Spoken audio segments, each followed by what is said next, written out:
नमस्कार दोस्तों, स्वागत है आप सभी का मेरी चैनल पे। आज हम स्टडी करेंगे क्लास 7th का हिस्ट्री का लेसन नंबर 2, जिसका नाम है नए राजा और उनके राज्य। पहला पॉइंट है, कदम मयूर शर्मन और गुर्जर प्रतिहार हरिश्चंद्र ब्राह्मण थे, जिन्होंने अपने परंपरागत पेशे को छोड़कर शस्त्र को अपना लिया और क्रमशः कर्नाटक और राजस्थान में अपने राज्य सफलतापूर्वक स्थापित किए।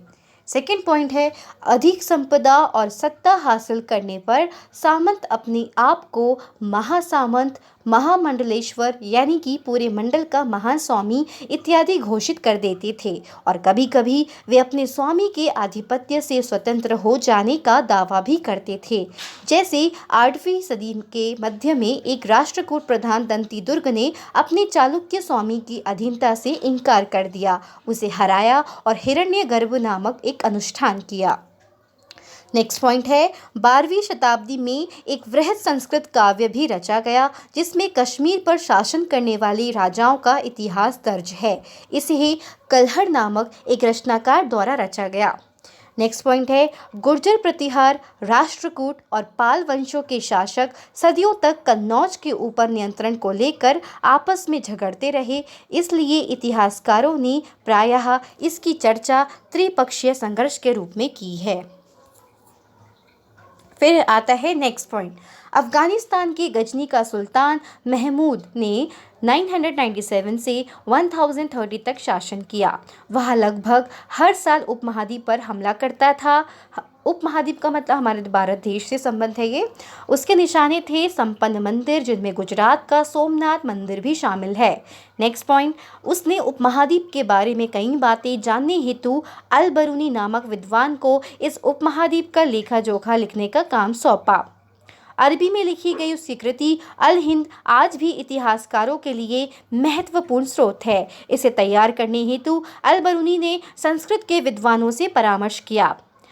चहमानो यानी कि चौहान का सबसे प्रसिद्ध शासक था पृथ्वीराज तृतीय, जिसने सुल्तान मोहम्मद गौरी नामक अफगान शासक को 1191 में हराया, लेकिन दूसरे ही साल 1192 में उससे हार गया।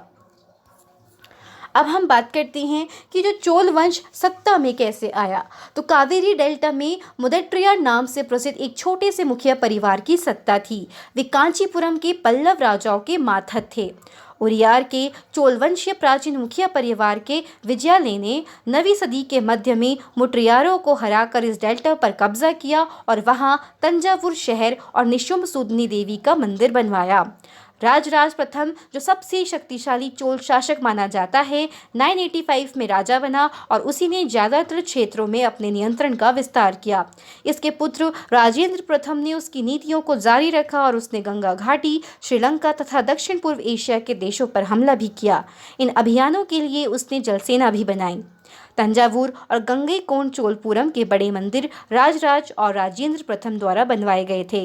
चोल कांस्य प्रतिमाएं संसार की सबसे उत्कृष्ट कांस्य प्रतिमाओं में गिनी जाती हैं। फिर है, किसानों की बस्तियां जो उर कहलाती थीं, सिंचित खेती के साथ बहुत समृद्ध हो गई थीं। इस तरह के गांव के समूह को नाडू कहा जाता था। विलाल जाति के धनी किसानों को केंद्रीय चोल सरकार की देखरेख में नाडू के कामकाज में अच्छा नियंत्रण हासिल था तथा कई धनी भूस्वामियों को चोल राजाओं के सम्मान के रूप में मोवेंद वेलन यानी कि 3 राजाओं को अपनी सेवाएं प्रदान करने वाला वेलन या किसान, अरियार यानी कि प्रधान जैसी उपाधियां दी और उन्हें केंद्र में महत्वपूर्ण राजकीय पद सौंपे। अब भूमि के प्रकार की हम बात करेंगे कि चोल अभिलेखों में भूमि की विभिन्न कोटियों का उल्लेख मिलता है। पहला है वेलन वगाई, जो कि गैर ब्राह्मण किसानों की भूमि थी। शाला भोग, किसी विद्यालय के रखरखाव के लिए भूमि। ब्रह्मदेव, ब्राह्मणों को उपहार में दी गई भूमि। देवदान या फिर तिरुनमटकन्नी, मंदिर को उपहार में दी गई भूमि। और पलिचंदम, जैन संस्थानों को दान में दी गई भूमि थी। ठीक है, तो यानी कि जो ये भूमि थी, इनको इन नामों से जाना जाता था। नगरम के नाम से ज्ञात व्यापारियों के संघ भी अक्सर शहरों में प्रशासकीय कार्य संपादित करते थे। फिर है इसके जोड़े देखिए, जो गुर्जर प्रतिहार गुजरात और राजस्थान, राष्ट्रकूट पश्चिमी दक्कन, पाल बंगाल, चोल तमिलनाडु। राजशाही और वर्तमान प्रांत का नाम क्या है कि गुर्जर प्रतिहार जो है ये राजशाही नाम था और वर्तमान में इस प्रांत का नाम है गुजरात और पश्चिमी मध्य प्रदेश। पाल बंगाल, बिहार, उत्कल उड़ीसा के लिए उड़ीसा का नाम है अब।